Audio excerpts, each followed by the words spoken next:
All right, it's Tuesday night. This is episode number 92 of the Cozy Corner of Cinema. This is being recorded, first episode of the new year on Tuesday, January 2nd, 2024. Great to say that. At 9:32 p.m., I have a piping hot cup of tea right here, still simmering, so it's gotta get its color pretty soon, but it's doing all right for the most part. Not too chilly tonight, but it's just great to watch a film, get under the blanket, and kind of just succumb to the night, succumb to the warmth of just wrapping yourself up all cozy, just reading a book or watching a film, and eventually just going off to bed. It's been just great, these kind of chilly nights, being in bed, listening to Coast AM with Art Bell. There's a wonderful myriad episodes of his show uploaded by the Art Bell Archive. So it's been great going to bed and listening to those to fall asleep. It's just a really, really cozy experience. And that's what it's all about. But here we are in the new year. There's so much to do this year. It can be overwhelming. It can be like, oh my gosh, how am I gonna get all this done? I have personal responsibilities. I have artistic responsibilities. I have responsibilities to take care of yourself, and it can seem overwhelming, and it can seem sort of like scatterbrained. But if we just stay focused on the path to success, that is what we will gain by just maintaining consistency, staying focused, working on whatever it is we need to work on, our dreams, our passions going forward. It's just a really, really wonderful time to be here. If you're talking about, oh, I didn't do this in 2023, or I was gonna do this, I was gonna write the next great American novel, or I was gonna become a film director, or the blah blah blah. Well, hey, got good news for you. You can still do it. If you're listening to this right now, it means you're alive. So hey, it's never too late to follow your dreams, man. You just gotta be the one to actually pursue them, because no one's gonna pursue them for you, brother. But man, I tell you, I was sick as a brick all last week. Also, I hope you guys had a fantastic Christmas as well. Seeing loved ones, acquaintances, friends, family, giving gifts, receiving gifts is just a wonderful experience. Getting to have a nice dinner, having some films on the TV. It's just a wonderful, wonderful time of the year. But unfortunately, it was like right after I recorded that episode with those guys, good guys, good acquaintances. I just got sick for pretty much the entire time, man. So I didn't get an opportunity to write as much as I would have intended, because I was sitting there at the computer and it was just not happening, man. I was like in a fever dream at one point, just like getting these words out. I'm like, man, I'm almost worried to go back and reread what the hell I was conjuring up in that crazy state of mind. But hey, it got done. Something got done. It's better than nothing. So, like I said before, it's all about consistency, and yeah. Now with the new year, it's just all about keeping on top of these artistic endeavors. Plenty of films have to be watched this year. I mean, I'm at the beginning of the year. I really want to just like buckle down, I should say, and just really get a head start on watching these films. And I'm already doing fairly well. I watched today's the second. Watched 5 films yesterday. I'm sorry, 6 films yesterday. I watched 3 films today. Because I was going to record this earlier, but it just wasn't going to happen, man. I was just so exhausted, and it was just like, man, this is why I really try to get these episodes out as soon as I can. Between being sick and then going back to work and just being exhausted, it's just a never-ending cycle of just mania. But we're still here, so that's got to count for something, man. They always talk about you hit rock bottom, or you hit this or that, and the great thing about rock bottom is that you can only go up from there. There is nowhere else to go below.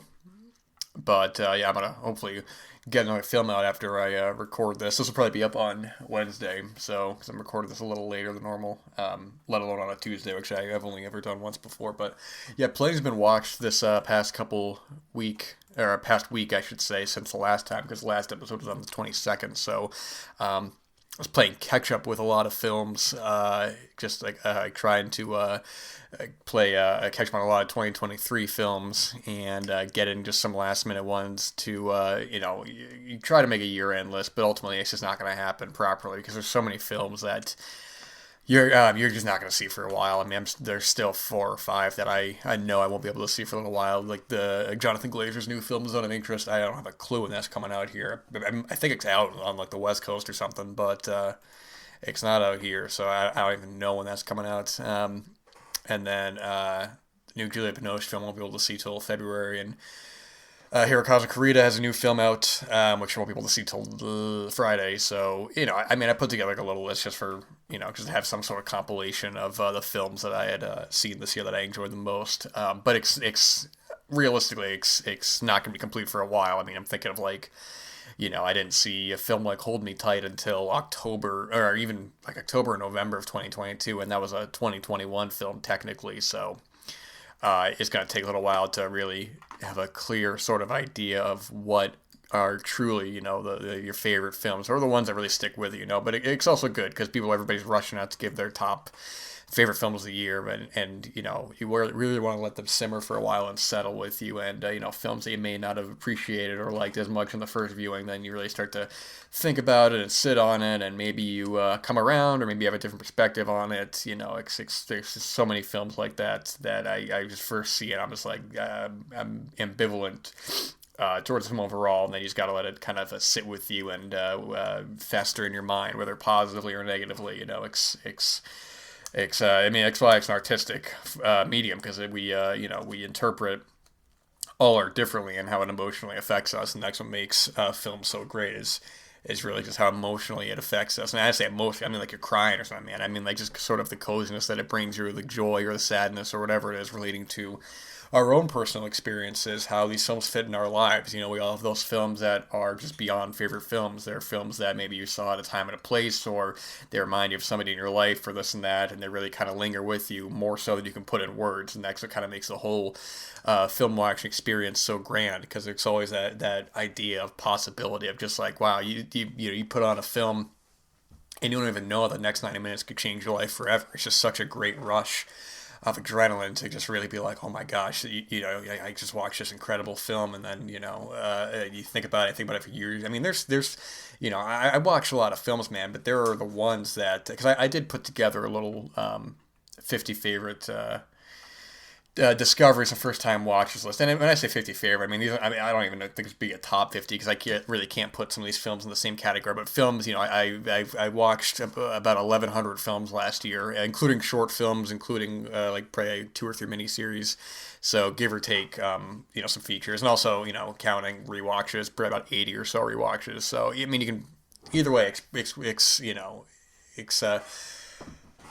a decent amount, and I try to put together at least the films that I'm still thinking about are still sticking with me. And looking at my list here, I might do a video, or I might do an episode on some of these to talk about. But some of these I've already talked about on the show extensively. I have like films like Ahuzar Balthazar, which I think I always say the title wrong, but a film like that, or like Baraka, which I talked about in the 1993 episode, or like Beyond the Infinite 2 Minutes and Christmas in July. Just these really great films that have been really sticking with me. That of the 1,000 or so films I've seen in 2023, are the ones that kind of rise above and have a greater kind of emotional significance. But going on to some recent watches, I've been in the throes of a writing project for about a month or two now.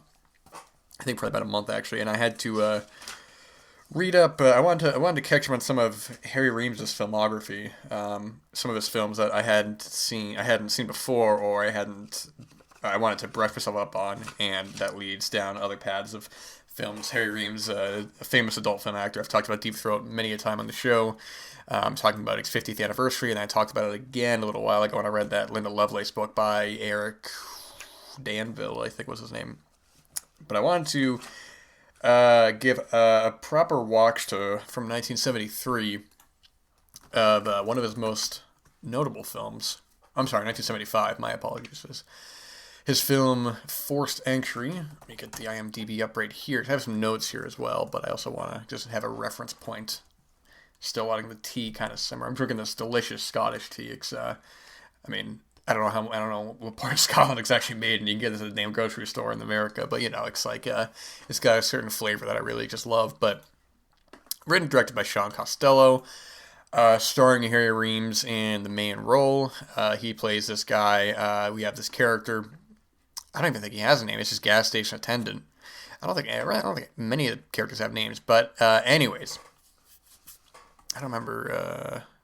Anyways, yeah. So it's a Vietnam PTSD kind of film. He's back from the war. He's running this. I don't know if he's even running. He might just work at this gas station. He's this gas station attendant, and it's just sort of really hallucinatory sort of vibe with the editing. A lot of the voiceover in the film, we basically follow him and these couple characters, couple women who ask him for directions, and he is manic, and he just can't even think straight, and he's just so aggressive, and he just goes after and rapes these women, and that's basically the film, man. I mean, it's a notable roughie of the type. I think it's probably one of the most notable ones. But I wanted to watch it because Harry Reems was or at least I wanted to get a refresher on it because I don't think I've ever actually. I don't even know if I've seen all of it or not. There were some parts of it I just didn't remember at all, so I really couldn't tell you. But the main takeaway I got a couple main takeaways, but with Harry Reems is that it's interesting him doing a film like this. Harry Reems is somebody who's is a very charismatic and likable actor because I think a part of that his personality is so lively and is so big. You hear him talk and you hear this kind of like friendly, kind of gentle laughter that he has. It's like gentle, but it's like a big kind of like laughter. It's like he can light up the whole room. I recommend listening to really any interview with him where he talks about these films and with his interviews in Inside Deep Throat from 2005, which I don't even know if that's still in print or not. Because I remember there was a DVD that was the NC-17 version because it had some scenes from Deep Throat which are unsimulated sex, and it had some other unsimulated sex in the film from like educational videos and all that. But then there was an R-rated version that I think cut out that footage. I really don't know because that was a Showtime film, and I could not tell you if that DVD is easy to come across or not. But you can find it online. I imagine pretty easy. Like I wanted to watch that John Belushi documentary, but Showtime didn't put out a physical release, so I don't have Showtime, so I got to find another way to watch it. But he's a very big guy. And I say big, I mean he's very like he's like a lovable character. Every film, he's the guy you watch him in a film and he just like lightens up the screen every time he's on. When he shows up, it's sort of like a warm light amongst these other cast of characters because it's very natural and easy for him to play a very silly, kind of goofy, likable, charismatic character. I mean, his character in Deep Throat playing this ridiculous doctor is always making these jokes and has a great back and forth with Linda Lovelace and the other nurse in that film whose name I don't remember at the moment. But it's great how much, I don't know how much of that was scripted or if that was Harry Reems' own kind of ad-libbing and improving a lot of it, because some of it definitely feels structured, like when he's going back and forth with Linda Lovelace talking about rockets red flare, that definitely feels scripted because it's too specific to be. I mean, for both of them to improvise that thing, it's just not going to happen like that. But anyways, what I'm talking about here is I'm watching this film, and I think it's a little difficult to separate the Harry Reems as a person from his character in the film because the strength of this film, acting wise, I don't think comes from Harry Reems. And I don't mean that as he does a bad job. I just don't think that I know him so much from his other work of Deep Throat and Fleshpot on 42nd Street and just interviews. And I know him as this one kind of guy where him trying to pull off this sadistic kind of rapist with PTSD from Vietnam with these ridiculous voiceovers that are just, I mean, it's just ridiculous, man. It's like hallucinatory the way they put these in the movie. It's almost seemingly at random because I actually wrote down a couple of these quotes that he has for my own personal reference in my writing, but I figured I'd rattle off some of these, but. He's talking about, he goes like, those tits, I like those tits on you, and I hope it tastes as good as it sounds, and they just keep repeating the lines, and the one that was cracking me up was at the end of the film when there's two hippie girls who are just, it's just ridiculous, they just pull up to the gas station, and right off the bat, they're already repeating the dialogue, it's like, God, I didn't write what they said, but, two in the tank, or whatever, and he's, 2 gallons? No, $2. And they just keep repeating that. At first it was amusing, but then I started to laugh out loud. I mean, let me tell you, man, that's the true indicator of if a film is funny or not. Now I know it's not supposed to be funny, but I'm watching this by myself and I'm laughing out loud because they just keep repeating the dialogue. Is 2 gallons? No, $2. It's just ridiculous. And he's going after these hippie girls, and what the hell? I can't remember my handwriting. So they're coming there, and they really repeat the dialogue. He's like, "Fucking hippies coming into my station," and then the way, which is why Harry Reems is so funny. It's this dialogue that's just so ridiculous, and he's saying it like Harry Reems. So I'm imagining him in like Deep Throat or something like that, saying this ridiculous dialogue. It's just so comically. Is going, it's scummy hippies! And they just keep repeating that line, man. It's just scummy hippies! Fucking hippies coming into my gas station. It's nonsense. It doesn't even make sense in the sequence. There's a point he's not even at the gas station. He's somewhere else, and he's still saying, fucking hippies coming into my station. It's just nonsense, man. And it's not like they're trying to, like, they're not trying to match the dialogue at all. It's not like the ADR to him mouthing the words is trying to match up. That's fine. Like, he's repeating these phrases to himself, but it just seems so random. He's like, I mean, he does the deed to the second victim, and he's still talking. He's like, he's talking about, like, I hope it tastes as good as it sounds. I'm like, dude, the scene is done. What are you talking about? It's like they put this dialogue over these bizarre. They could have put the dialogue anywhere. He could have been doing the girl and been fucking hippies coming into my station. You know, it's just nonsense. I'm actually gonna have a sip of this tea right here as well. It's finally starting to cool down.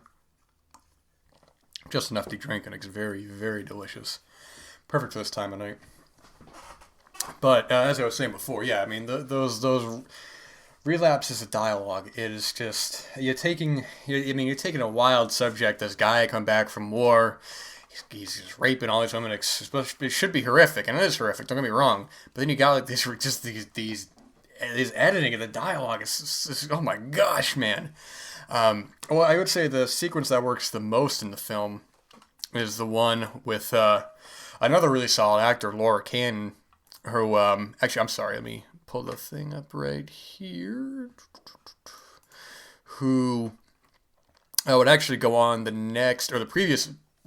Only a few years earlier, did. Sorry, I'm trying to get the page up right here. Excuse me for one moment. But a couple years earlier, worked with him, Harry Reems, that is, on Andy Milligan's Flesh Pot on 42nd Street. That was from 1972, and that's just a wonderful, wonderful film. If anybody's interested in any kind of the geography of New York at that time, there's just some wonderful shots in that film, just taken right on the street. You know, it's great seeing a lot of those films at that time. You know, they're not the big studio Hollywood films, but just guys who are going on the street with a camera, and you know, nothing's dressed up. They're just out there doing it. Those are the people who were there at that time. It's such a wonderful time capsule, and that's such a great film. And Laura Cannon in that film is very good as well. I have to rewatch that for this thing I'm working on. She would also, I think she was also in High Rise with Harry Reems as well. I don't know. I haven't seen High Rise yet. That's one that has been actually brought up a couple times in recent memory, but I don't think that she is in that. I might be thinking of the other woman in the film, which is Jutta David. That's correct. She was the one in High Rise with Harry. She plays a lesbian speaking German. Very cool, very cool. But Laura Cannon's scene sequence is the best because her acting is really strong. It's the way it's edited, the way it's put together.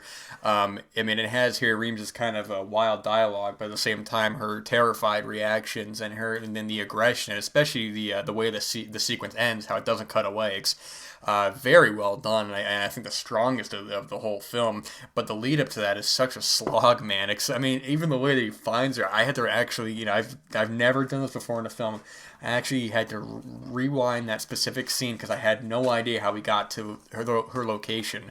He follows her the most nonsense way, where he gets presumably her license plate and then just kind of follows the car. And I'm like, am I missing something here, man? What is happening? It's nonsense, but for a film of this type, it's a staple. In terms of '70s roughies. I think there's probably one. This and Water Power, I would say, are the most notable ones. And it's interesting to bring up Water Power in this context because I'm watching this film and let me sip this tea right here. And having recently read the transcripts from Jamie Gillis's sort of '90s Gonzo work, the Walking Toilet Bowl and the Ebony one, I believe the name of, and I think I mentioned before, and I was talking about some of that. I went and skimmed through some of the clips online because you just hear the way that Jamie talks and the way he goes about his this sort of like uh, this undertone of like menace without having to like scream and shout. He does it so well, and then next a lot of that in a lot of the dialogue in that is improvised, very spur of the moment, and next the whole it's meant to be very amateurly made, I should say, because Jamie did take great pride in a lot of that work. But the whole time I'm watching this film, I'm thinking this is like a Jamie Gillis role. I mean, I could see. I haven't read Harry Reems' autobiography. I think this was mentioned in Here Comes Harry Reems, the only book that he wrote. I think he was actually trying to write another one before he passed. But yeah, the whole time it seems a little bit miscast. But because Harry Reems is just he's just such a likable guy that it's kind of hard to separate that. But hey, man, God bless him for wanting to do something different. I know he doesn't have the fondest memories of this film, and apparently it's the only film of his that he says he regrets making. I don't know how true that statement is. But I mean, I don't blame him. It's an extreme subject matter, and the editing as well in the film is very interesting. It's sort of like, I mean, it's a hardcore film, but it's how much is meant to titillate, I'm not really sure. They have constantly intercutting footage of the Vietnam tragedies, of these horrible atrocities of war mixed in with these aggressive rape scenes. It's gnarly as hell, man. So it's sort of like if you're Joe Schmo wanting to see, oh, hey, it's that guy from Deep Throat. It's got a new film on, and you go see it. You're like, oh my gosh, man, what the hell am I watching? It's like, it's wild. So, but for the type of film that it is, I say it's very important viewing. It is a well done film. It has those moments that are just ridiculous. And here's me not silencing my cell phone again for however many episodes we are in now. But this is a DVD out. I don't know who put it out, but it's pretty easily accessible. Would love to see this get a Blu-ray at some point. Maybe like a new, like kind of retrospective on the film. Because unfortunately, Harry Reems has passed. Laura Cannon's passed. I think Sean Costello has passed. Yeah, he has passed as well. I remember reading an article actually about him being homeless in his later years, and he actually just passed last year, at 79, so RIP to them. But yeah, it's a film worth watching if you know what you're getting into in terms of this kind of film. It's a solid roughie. It's recommended. It's just, or any kind of like ridiculous sort of 70s exploitation film. I think this is one that should be in the conversation and is in the conversation as well. Water Power is going to have to be rewatched at some point. I don't even think I've seen all of Water Power. I think I've seen only parts of it. I don't know. But that'll have to be watched at some point. Winter Heat's another very good one as well. Actually one with Jamie Gillis. And I forgot the other fella in that, but that's a good roughie as well. That's just a random recommendation out there. And love to see somebody put out San Francisco Ball. I don't know where the hell the elements are on those. I've only ever seen a really low quality version of that film. It's not the easiest to come across, but it is out there. And that's like 50 minutes or so. That's a good one as well. These two girls just get kidnapped and, you protect the rest. But keeping in conversation with Harry Reems, make sure I got look at the clock here, see how much time I got left. So I don't run out the clock. I wanted to check out a film that I didn't realize was one of the. I knew he directed the film, but I didn't know that he was credited with other, because he apparently directed The Russians Are Coming and Revolving Teens, both from 1973, and I don't know those films. And so I'm talking about 1975, also the same year as Fourth Sanctuary, but Sometimes Sweet Susan. Now it says here that it's just the hardcore sequences only. And he's uncredited in the film, of course. But I don't really know how that would work because he's in a couple of he's in the big one main hardcore sequence. I don't know exactly the credits on that. And actually, speaking of the devil on this, Jamie Gillis is in here as well. Jamie Gillis and Harry Reems were close back in the day. Some great stories of them kind of going out and picking up girls and stuff. It was just, but this is directed by Fred Donaldson as well, who I think this is his only credit. I don't know the story behind what's up with this. There's actually an interview I'll have to read that goes a little more in depth about the. I mean, this was a film that I think, was done under SAG. So, or it was, I mean, it was done under the way that they actually could get a budget and a actual crew behind this, or I should say a SAG crew behind this. Actually, union film, I believe. Yeah. So, this film is probably the most memorable for the scene in Taxi Driver when Travis and Betsy are going to see that Swedish educational film. I don't remember the name of it, but if you look, there's the banner above the cinema, a big banner of Sometimes Sweet Susan. But this is Harry Reems, co-directed, starred, and but yeah, so it takes place in this mental institution.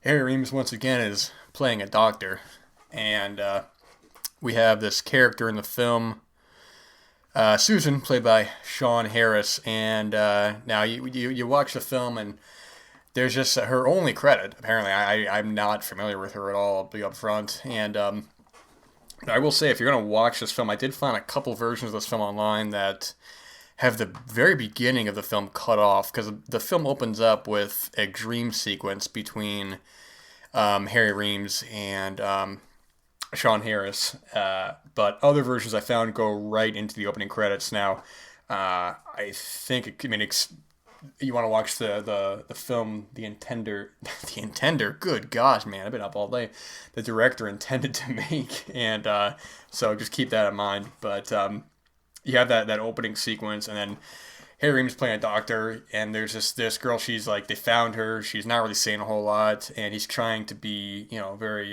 he's trying to be close to her, trying to get her open up. Again, it's Harry Reems' natural charisma that he can pull off this kind of character far better than just a Vietnam vet with PTSD who also likes to rape, and we start to learn a little bit more about her character. You start to understand the title sometimes, you understand the title more sometimes, Sweet Susan.